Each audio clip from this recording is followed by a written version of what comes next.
Assalamualaikum warahmatullahi wabarakatuh. Saya di sini akan mempresentasikan kedatangan bangsa Inggris ke Indonesia. Pertama-tama perkenalkan, nama saya Nabila Siti Nursifa dari kelas 11 MIPA 4. Nah, awal mula kedatangan bangsa Inggris ke Indonesia ini dipelopori oleh Francis Drake dan Thomas Candlefish pada tahun 1579. Ketika mereka berada di Indonesia, Francis Drake dan Thomas Candlefish ini berhasil membawa rempah-rempah dari Indonesia, khususnya dari Ternate, untuk dibawa kembali ke Inggris. Karena keberhasilannya dalam mencari rempah-rempah ini membuat Ratu Elizabeth I ingin memperluas wilayah melalui pelayaran internasional. Ternyata sebelum kedatangan Inggris ke Indonesia ini, ternyata tuh Portugis udah duluan menemukan Kepulauan Maluku dan membawa rempah-rempah ini ke Lisabon. Nah, ternyata di Lisabon ini berkembang menjadi pusat perdagangan rempah-rempah di Eropa Barat. Dalam hal ini Inggris mendapatkan keuntungan kayak, wah, di Lisabon ini ternyata tuh rempah-rempah ternyata harganya relatif murah. Tapi karena Portugis dan Inggris pernah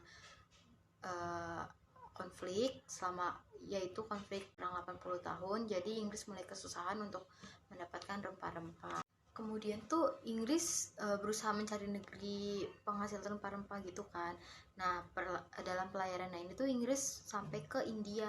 Nah, di India ini Inggris membentuk PIC yang berpusat di Kalkutta, India.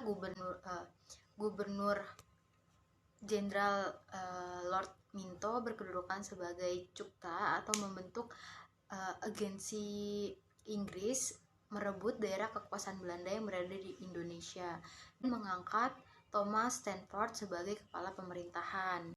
Nah, pada tahun 1602 Inggris mengirim utusannya ke Banten. Hasil dari pertemuan ini tuh Inggris tuh diberikan izin oleh Kesultanan Banten untuk mendirikan kantor perdagangan di Banten.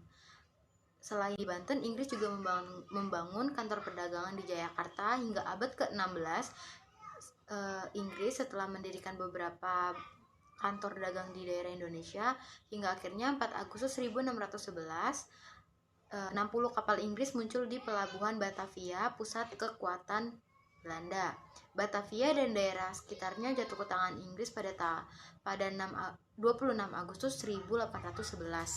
Nah, setelah awal datangnya Inggris ke Indonesia, sekarang saya akan mempresentasikan kebijakan Inggris di Indonesia.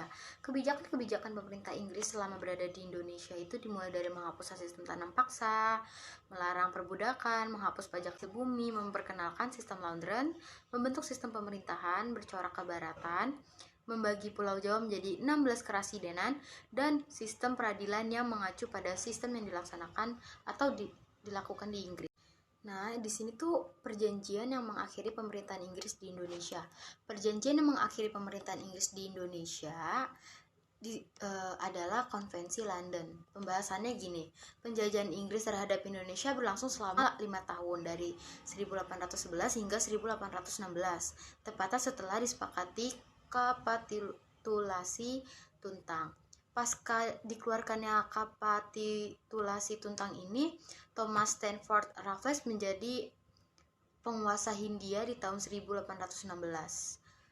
Nah, kekuasaan Inggris terhadap Indonesia harus berhenti setelah adanya Konvensi London pada tahun 1816, di mana Belanda kembali memegang kekuasaan atas Indonesia. Nah, demikian perjanjian yang mengakhiri pemerintahan Inggris di Indonesia disebut dengan Konvensi London. Nah, bagi yang belum tahu isi Konvensi London itu apa, pertama itu Indonesia dikembalikan kepada Belanda. Kedua, jajahan-jajahan Belanda seperti Ceylon, Cape Colony, Guyana tetap berada di tangan Inggris. Nah, yang terakhir itu Cochin di pantai Malabar diambil alih oleh Inggris, sedangkan Bangka dikembalikan kepada Belanda sebagai gantinya. Sama seperti bangsa Eropa lainnya seperti Portugis, Belanda, atau Spanyol, Inggris itu juga mempunyai semangat 3G yang berarti ada Gold, Glory, dan Gospel.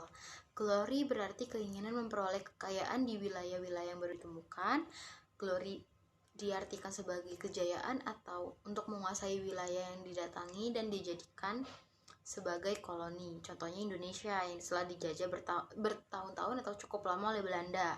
Nah, kalau gospel sendiri merupakan misi penyebaran ajaran Nasrani, yaitu Kristen Katolik dan Kristen Protestan. Nah, demikian itu saja yang dapat saya sampaikan. Kurang lebihnya mohon maaf. Wassalamualaikum warahmatullahi wabarakatuh.